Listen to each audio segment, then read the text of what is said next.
For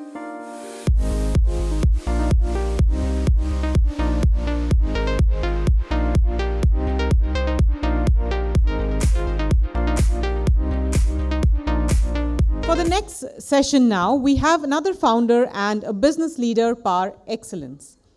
Please welcome Ashutosh Garg, founder of the brand called You, where he plays the role of a storyteller, hosting a very successful video and podcast, bringing stories of successful entrepreneurs, professionals, and senior corporate leaders to millions of listeners.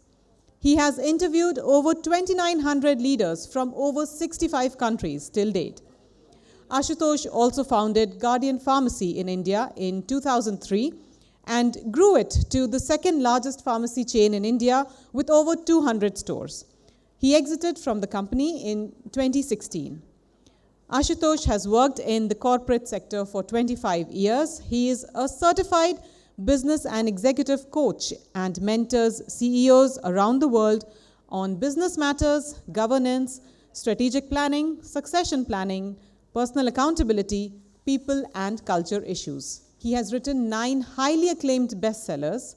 His most recently published book is titled The 7 Chakras of Management, Wisdom from Indic Scriptures, which is also the topic of his talk today. Joining him on stage after his keynote address will be Kiran Chaudhury, co-founder and joint managing director at ATDB Communications. I'd also like to share ATDB completes a decade this year, next month, I just got to know. So congratulations on that as well. Maybe please invite Ashutosh on stage.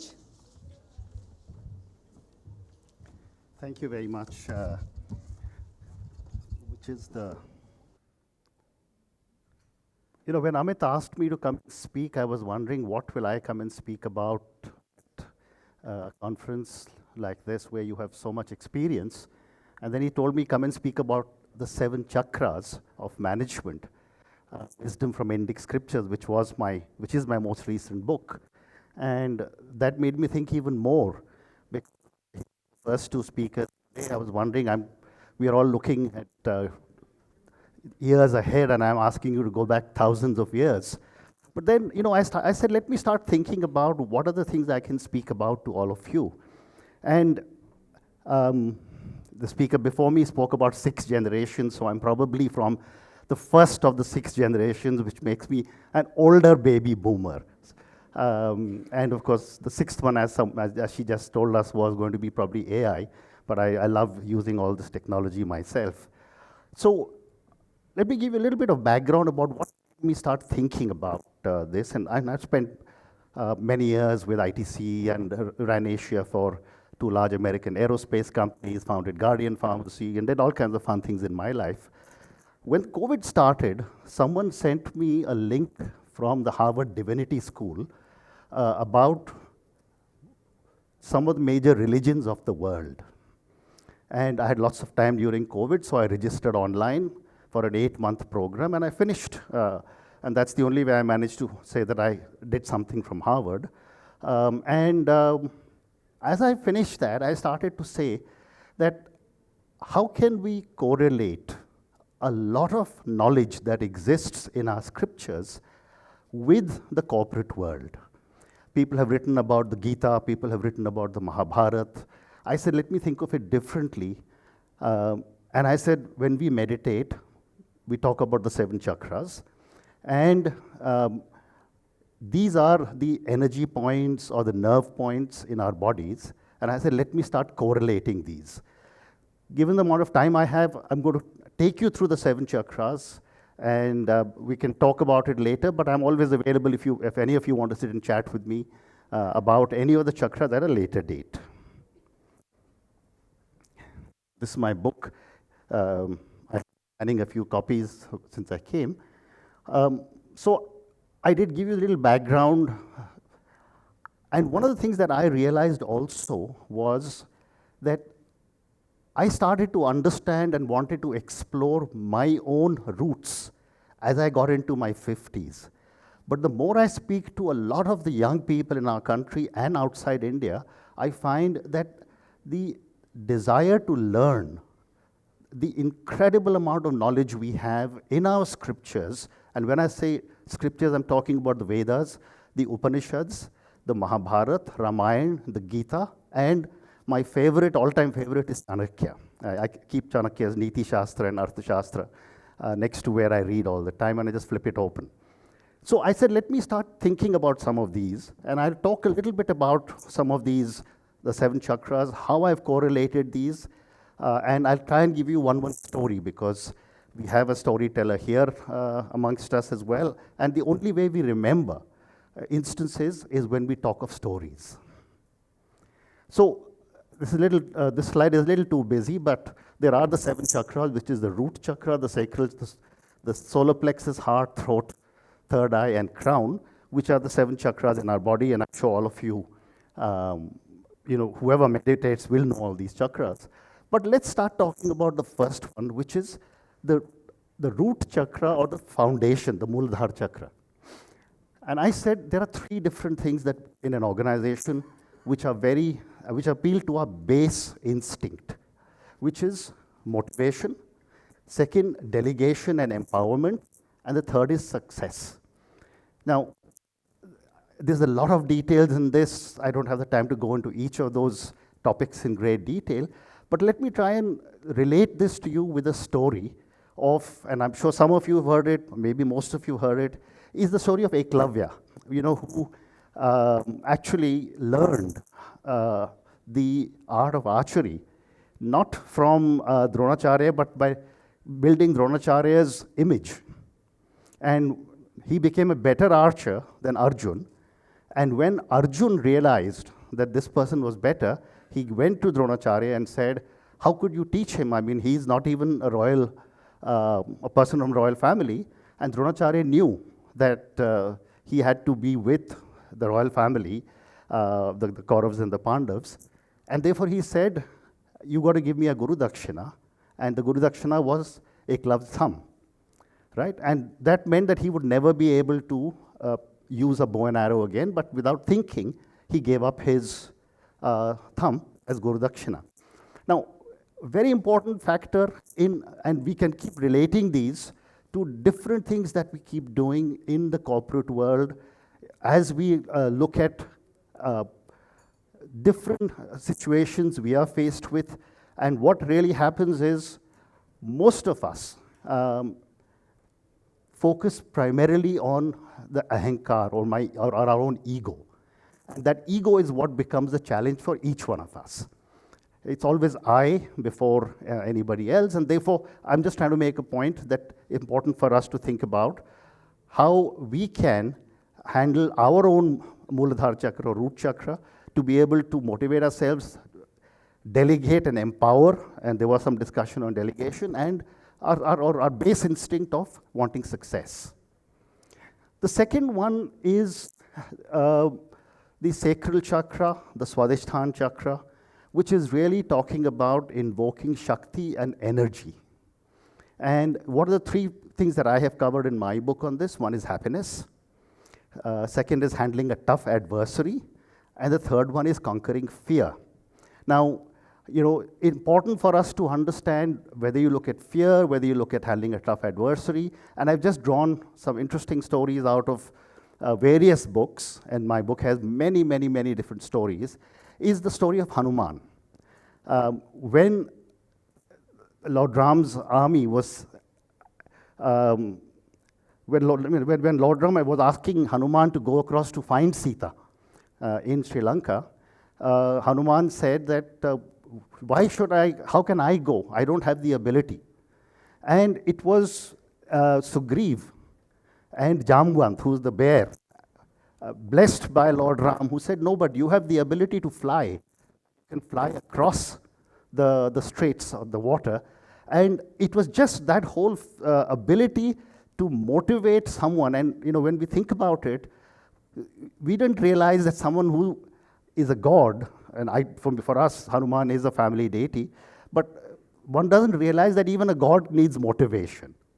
And therefore, as one reads more into each one of these, you suddenly realize that there is so much more that we can learn and understand from the story of Hanuman, on how he jumped across the water. Same thing applies with conquering fear, and all of us know how when he was caught in Lanka by Ravan, and his tail was set on fire, how he burned the golden city of Lanka. The third one is our solar plexus chakra, which is the Swadhisthana chakra, and that really is courage and mental resolve. Every time, and I'm sure we've all felt it, I have, that if you're faced with a difficult situation, an awkward situation, you say, how many times have you said, you know, I've got this very uncomfortable feeling in the pit of my stomach. You know, you feel uneasy. Now, it is that kind of thing which we are talking about when we are talking of the solar plexus chakra. There are negative influences on our mind. We all have anger issues. And I'd love to talk a little bit more about the anger issues, because in our scriptures, whether it is the Mahabharata or the Ramayana, there are only two instances where Lord Ram and Krishna demonstrate anger. And the first one in Ramayana is when Lord Ram and his armies are sitting on the shores of India, wanting to cross over, and his army is trying to build a bridge. The stones keep going into the water. And that happens for 3 days, and then Lord Ram gets angry and he tells Lakshman, bring my bow and arrow, bring me the arrow which has fire, and I'm going to dry up the whole ocean. The moment he says that, Varun, who is the Lord of the Seas, is there and says, no, please don't do that. I will put, just write your name and the stone will float. Now, a lot of these are stories which are there in our Ramayana. My message is not to talk of scriptures to you, but I think it's important for us to understand the lessons, which are that anger is not something which you need to worry about. It's more important to be able to control your anger and understand how important it is to be able to draw a lesson from the anger that we all confront, or we are all confronted with, or we all face. So there's nothing wrong with getting angry, it's just being able to understand what we can do to control it. The fourth chakra is our heart chakra, or the Anahata chakra. And this really talks about emotional intelligence and accountability. And the 4 topics I've covered in my book on this are honesty and corruption.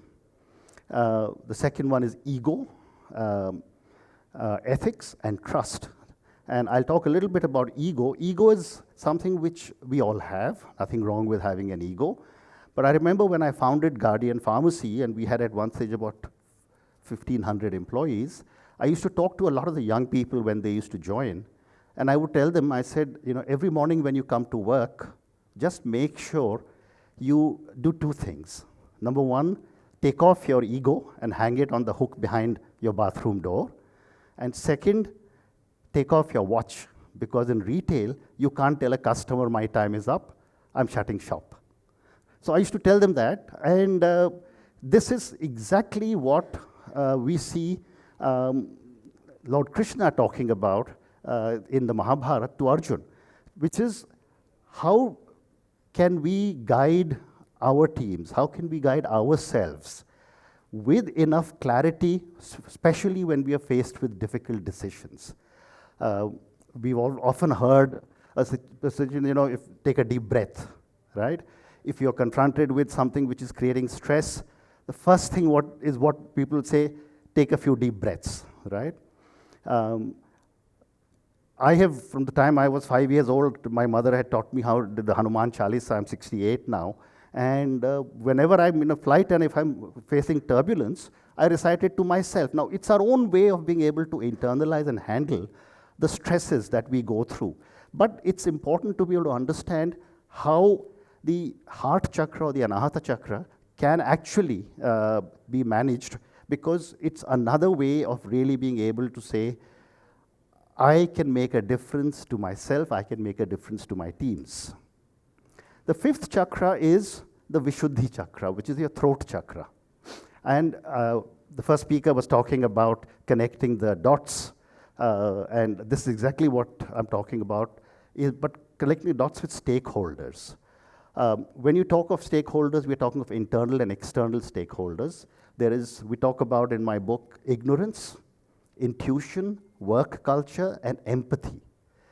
One example of this is, again, this is from the Mahabharata, when Rishi Vyas empowered Sanjay to be able to have what's called Divya Drishti, or to have what's called the ability to see sitting in the palace with Dhritarashtra, the blind king, and narrate what is happening in the battlefield. Right? Now, these are all things which, if you take literally, you say, what the hell is going on? But when you start thinking about it in a little more detail, to say, what are the opportunities available to each one of us to be able to say, how can I awaken a lot of the thoughts inside me, whether it is to handle my own ignorance. We all have our own set of intuitions. There was a discussion just before this with one of the speaker on work culture or work-life balance, and of course, empathy.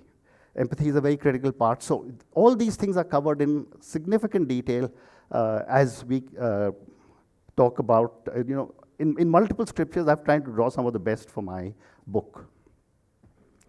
The sixth chakra is the third eye, or the Anya chakra, which is holistic communication and awareness. And I'm sitting in talking to a group of professionals in public relations, and communication is very critical for all of you. But we keep talking about gratitude. We keep saying, how many times have I said in the morning or in the evening before I go to sleep or when I wake up, thank you for everything that's happened to me today, or thank you for, I hope I have a good day. The whole second part is the duty. The third part is challenges to our own careers. And fourth, and most important, is listening. And several examples in this area, which we can keep talking about. I've already given you an example of Hanuman, so I won't dwell on that. But I think it's worth thinking about what are some of the third eye chakra-related challenges we all face, and we try and handle some of these, maybe in the discussion that I have after this, or if you have any questions, or even later on, if any of you want to contact me. The seventh chakra is the crown chakra, or on top of the head, which is connecting businesses with people. And there I have talked about diversity, equity, inclusion. I've talked about diplomacy, and I've talked about legacy. And I want to give a very interesting story here, I think, which will take me to the end of my time here before the conversation, is that, and there was a discussion going on, or from the video I was looking at the 17 Sustainable Development Goals of the United Nations. So when I used to serve on the board of Gavi, the Global Alliance for Vaccines and Immunization, I remember talking to the chair of, who in those days was Graça Machel, who was Mrs. Mandela. And she insisted that we've got to make sure that there is diversity, equity, inclusion on the board of Gavi, which was a global board. And I told her, I said that in India, we've had DEI for thousands of years. While we do talk about India having goddesses and a whole lot of Shakti power, etc., etc., I said not many people know that the Saptarishis, which is the 7-star constellation, and that's also called the Big Dipper or the Great Bear in the Western world, has one twin star constellation, and this twin star constellation revolves around each other. And this twin star constellation, for thousands of years, is Rishi Vashisht and his wife, Rishika Arundhati. And that's been a part of our scriptures for thousands and thousands of years. So we've had inclusion from ever since then. We don't do it much in the north, but in the south, even today, in the South Indian wedding, after the wedding, the priest would take the couple out, point to the sky, and say, be like that twin star. You're both equal. You will revolve around each other, rather than like the earth and the moon, where one will revolve around the other. So these are the chakras that I have covered in my book. I did want to put this as the last slide, which is, we keep hearing about Chanakya. Those of you who know about Chanakya would know his thinking. He was there in 328 BC.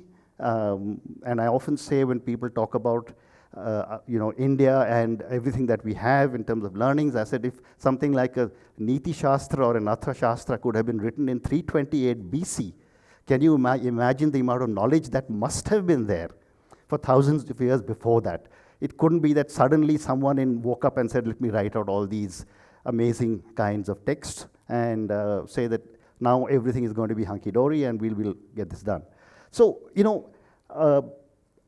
I just end with this, where the most famous lesson from Chanakya, and we've used it in life, that figure out how to achieve something which is Sam, Dam, Dand, Bhed, which is, Sam is consultation, Dan is reward, third is Bhed, which is division strategy, and the fourth one is the punishment. And that is how Chanakya really guided Chandragupta Maurya to the power and the entire Mauryan Empire.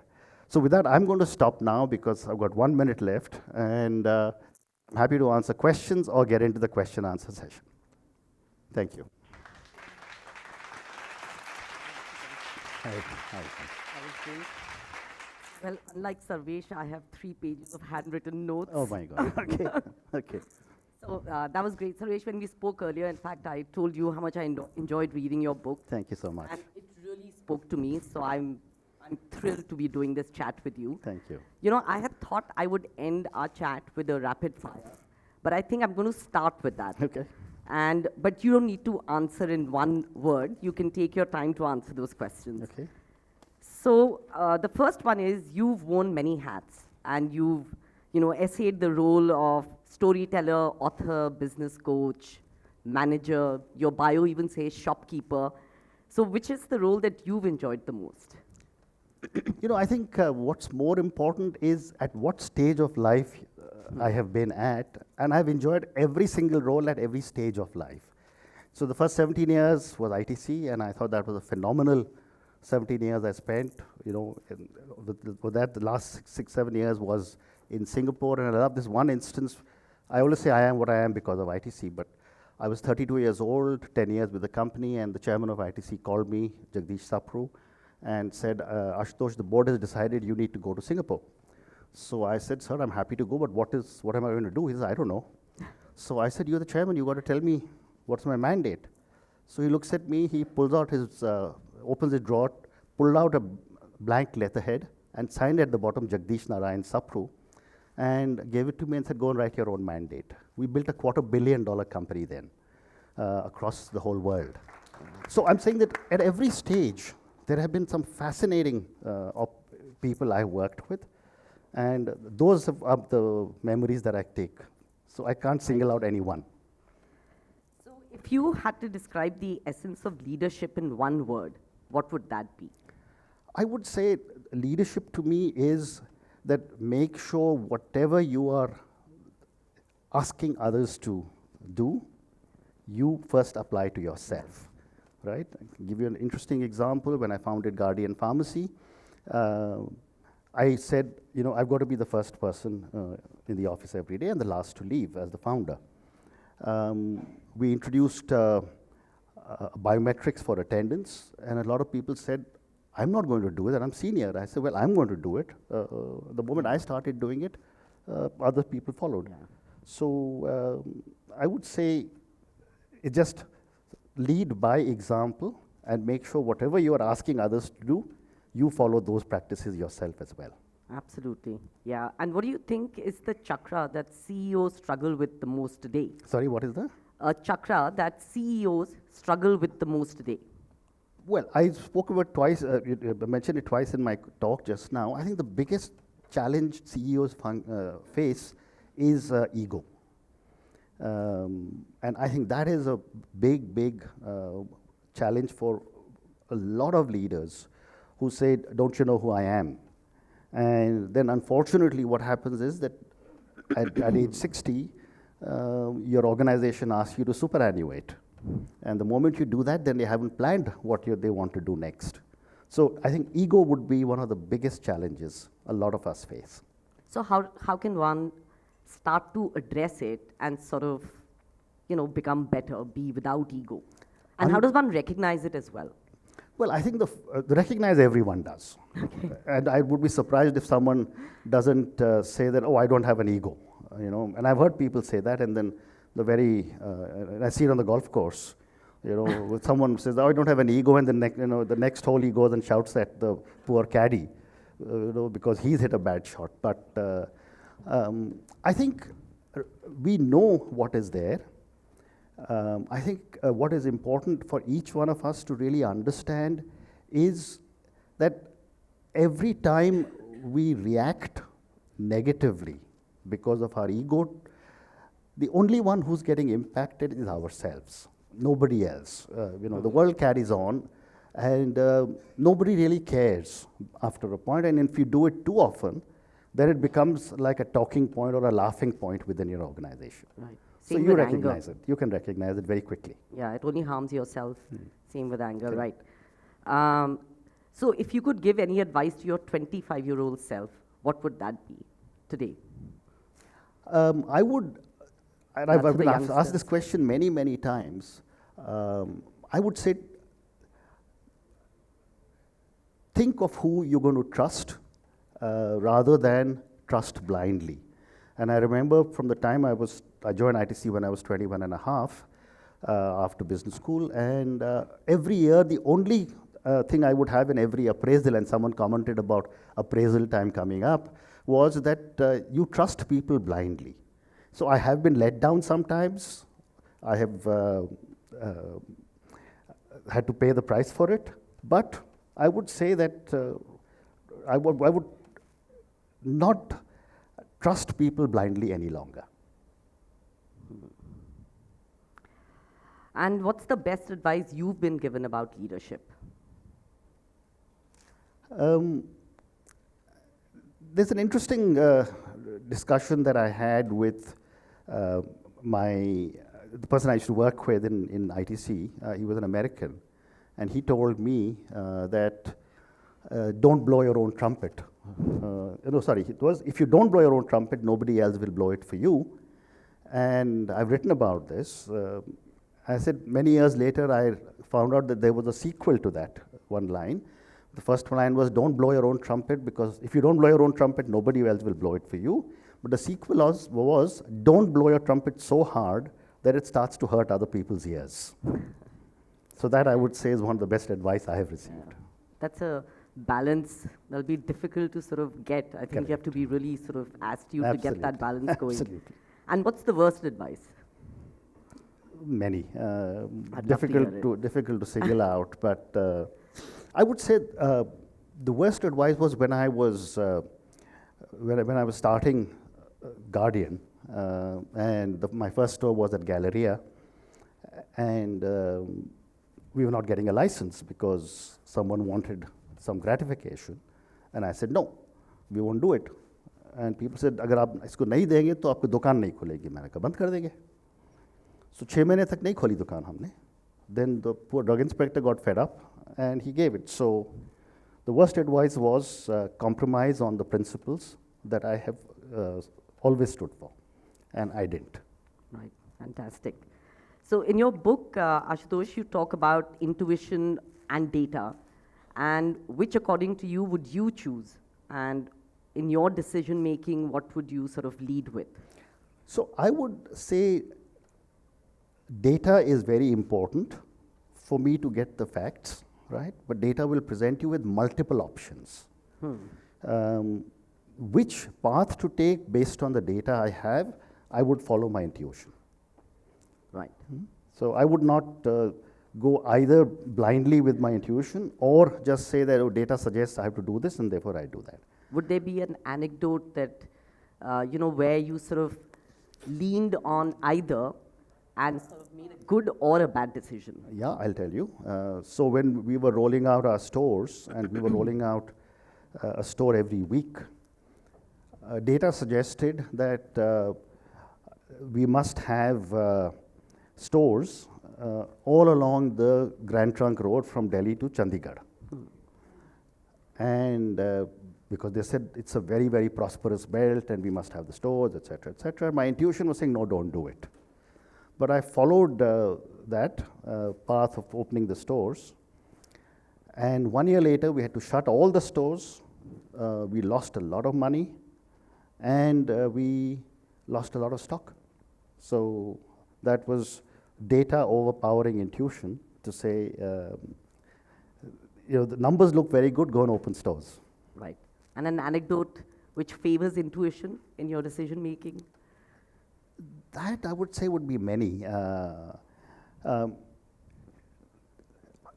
One thing was when I was writing my first book, The Buck Stops Here, that was written in 2010, I knew that the book is going to do well. And data suggested who the hell wants to listen to story of another corporate guy. And my wife was going off to Bangkok, and I told her, I said, listen, I'm going to, while you're away for 8-10 days, I'm going to sit and write. And she said, oh, tell me another one. You've been saying that you'll write again. So I decided to write when she had gone. And by the time she came back after about a week or 10 days, I had written 30,000 words, and then I didn't stop. And that book sold, I think, over 25,000 copies. But my intuition basically was that I think this is a story that people would want to listen to, would want to hear, on what are some of the opportunities our country is presenting for a lot of people like me who decided to leave the corporate world, become an entrepreneur, and I became an entrepreneur late in life. I was 46 when I started Guardian. So there, I think intuition took the better of me, and I decided to do that. Right. And what's the title of your next book? I have 2 books coming out. One is coming in September, and that book is titled The Power of Saying No. I'd love to give a little story on this one, how I've been thinking about this. In 2000, I was in Beijing with the global chairman of Lockheed Martin, and over a drink, I was chatting with him, and I said, hey, tell me, what based on all your experience, what is the difference between a Chinese and an Indian? He thought a little bit, and he said, it's very difficult to get a Chinese to say yes. It's very difficult to get an Indian to say no. And that's how it started, and so that book is coming out now. And the next one, I think, should be out in March, April, which is, I just sent it for publication, and that is Lessons from a Father. And the whole hypothesis is that while the role of a mother can never be underscored, the role of a father has to be talked about much more, because from my generation, my father never ever told me, even though, like 2 other ladies who spoke, he was also a very highly decorated army brigadier, but I don't think he ever told me, I love you. Today, I think he's, fathers are beginning to play a role much greater than just being a protector and a provider. So that's the next book. Right. So, what for a leader to start to make the mind shift that helps them unlock their potential, what would you advise them? Where should they begin? And similarly, for younger people coming into the workforce, how should they sort of think about, the 7 chakras or work life, which, would set them up to sort of really realize their potential? I'm not sure if I have a simple answer to that one. I think life throws us many chakras, if I can use that term lightly, and we will always be confronted with lots of challenges, lots of issues throughout our lives. In fact, many, many times every day. I think what is very important is for us to be able to tackle our own challenges with composure, with the ability to think through what is the whole issue, and make sure that if there is a challenge, if there is an issue, we don't get overwhelmed by the problem that we are facing, but have it inside us to be able to come out of it. And here I often say how important it is for us to talk to parents, talk to spouses. I talk to my grown-up children, even today. I talk to friends, because it's nothing like, we all tend to believe that if someone else hears that I'm facing a problem, then that will be a sign of weakness. And I always say, it's not a sign of weakness. The strength in you is to be able to say, I have a challenge that I'm faced with, help me work through this challenge. And more often than not, whether it's family or friends, they will be there standing with you to work through the challenge. So for the young, for anybody else, problems will come, but face it properly and address them. Right. So you also talk a lot about inner balance in your book. It feels that to get to inner balance, there needs to be a lot of inner awareness. Do you have any sort of, like a framework to sort of start to be brutally honest with yourself? Because I think it starts from there. I mean, like, you really need to look in the mirror and Absolutely. I agree. Sort of have a tough conversation with yourself. Yeah.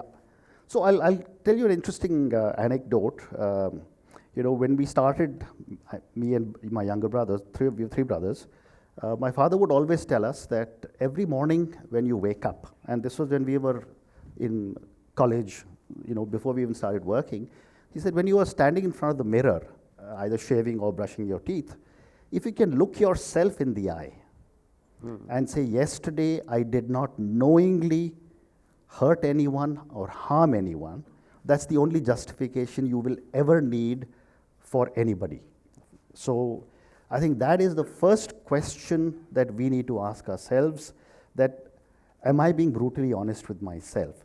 Because if we are going to live in a world where we're not even going to be honest with our own selves, then I think we have got some serious challenges coming up. I mean, the only realization that can happen is if we know what are we doing wrong. Therefore, think about what you're doing, look at yourself in the mirror, and be able to say, what I'm doing is right, and then don't care about what others say. We live our life thinking too much about what the other person will say or what the other person may think. Right. So I'm going a little off script here, but I do know that you run a podcast on retirement. So, I've read very often that the decade between 50 and 60 is critical in helping design a good retirement. So do you have any advice, having sort of gone through that, and clearly you're sort of, continuing to do? No, I'd be happy to talk about it. My podcast is on multiple subjects, not on retirement, but I have a book on retirement. Right. I did write a book on retirement published by HarperCollins. So retirement is something which every one of us has to confront. And given today's healthcare, if we're going to superannuate at 60 or 65, we will all probably live till we are 95. Yeah. Which means that our life post-superannuation will be almost equal to our working life. So it is important for each one of us to be able to start planning. And, I was telling somebody during the break that my schedule is busier than it ever was at my age now. But I have a lot of friends when they're in 50s and mid-50s, and I ask them, what are you going to do when you retire? They say, I'll cross my bridge when I reach it. And I've said in India, retirement is a dirty word. Nobody wants to confront the issue that it's time to hang up your gloves in your current avatar, but maybe do something different. So we need to start planning what we want to do and build multiple avenues to engage ourselves, whether it's at work, whether it is with a hobby, whether it is a play, whether it is counseling, whether it is teaching, doing something or the other. And we all have the skills to be able to do multiple things. Right. So my last question, Ashutosh, before I open it out, what are your small everyday habits that set you up, to really sort of maximize your day? And I'd love to know that as well. I lead a very, very regulated life. I go to sleep at 9 o'clock, but I wake up at 4 every day. I do my walk, I do my yoga, I do my light weights, read the paper. So I live with my calendar. And yet I don't think I've ever told anybody that I don't have time. So it is a function of how we are able to structure our own lives. But I believe that disciplined existence is important in our life, and that is what I have always lived by. Yeah, true that. Couldn't agree more. So thank you. So I'll open it up to questions. We're done with our time. So any questions? So thank you. This was a very insightful talk, and I'm actually relating to it at two levels, one as a professional and another as a woman. So you mentioned about, inclusion and examples of inclusion being there in our own history. And we all know that. We've had female scholars, Gargi, Maitri, Yep. Arundhati. Our goddesses are not like really damsels in distress. They perform multiple roles. They are warriors. Then why is it that in the corporate world, we seem to have lost out on what inherently, and we've all grown up with stories. So we all celebrate Durga Puja, where we are worshipping her as Mahishasur Mardini, etc. So it's not that this knowledge is alien to us. Then why is it that in the corporate world, we seem to have forgotten all of this, and maybe we are looking a little more towards the West for them to tell us how to handle inclusion, A, at a gender level, B, also at all other levels, marginalized groups, neuroatypical kids, etc. What is the disconnect here? So, I've debated this many times with different people. And I think this whole question of inclusion, and I've spoken to many CEOs on my podcast who are friends. And the first thing that a lot of people say, we have got a DEI policy, and we have asked the HR leader to implement it. And I said, but that's completely wrong. Because only when we start to drive this from the board and the chairman of the board, and I'll give you the example of Gavi that is the world's largest NGO or service organization. It's a multilateral body like the UNICEF. We had two women chairs, Graça Machel and Mary Robinson, who was the former president of Ireland, and they just mandated 1/3 of the board has to be women. And a lot of us, including me, said, but maybe if we don't get the right people, and they said, no, it has to be done. In 2 years, a 27-member board had 9 women. So I think it is important for us to make sure that women get their voice, get their space. Because I've spoken to many women who are on boards, and I said, okay, you've been included, but do you have a voice? And more often than not, I've been told no. So I think I would say 90% of the challenge is with male board members, but 10% is with the women who have to start making their presence felt and making their voice heard. But it's not far away. I can see the changes happening. Sir, for somebody who's an early stage professional and starting the journey in chakra healing, just wanted to understand from you, from place of an early stage professional, when you're learning to fail, fall, and start again, independently, what chakras should we be focusing on to regulate ourselves and understand ourselves better, to perform better? I'm not sure if I have an answer for you on which chakra. I think, the 7 chakras are there for you to be able to identify every different energy point in your body. And you will be faced with different sets of challenges which will correlate with a different chakra. But I think what is more important to answer your question is that I think the response has to be a more holistic response from you as an individual. At the end of it, your mind is going to tell you what is the right way. You asked me about data. Data will tell you what is the right way to go. And then it's your intuition. And then there are a whole lot of other factors that we've spoken about during that discussion or the journey that you are wanting to pursue, which will give you all the answers.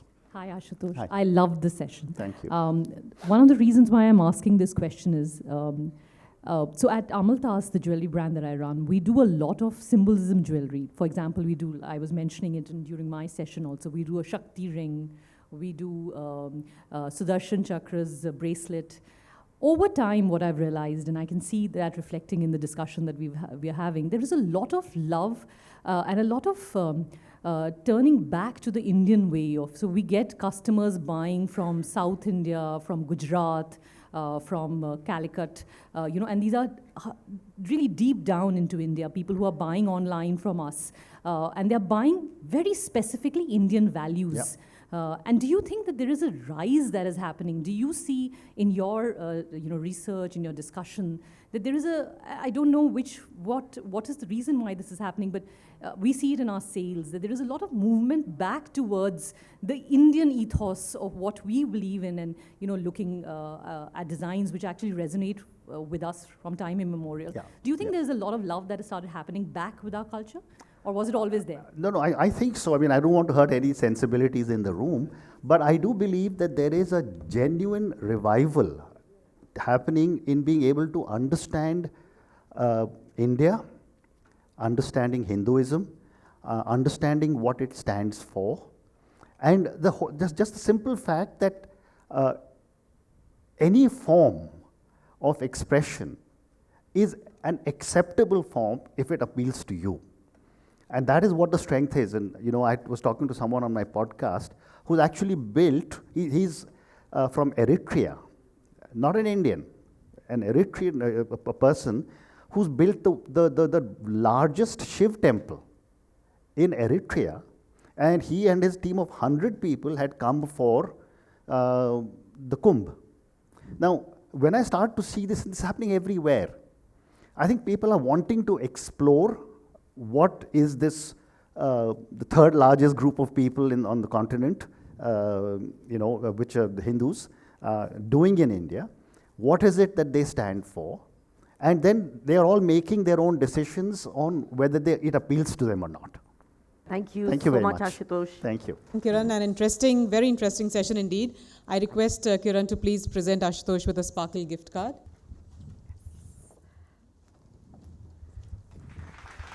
My pleasure. Thank you very much.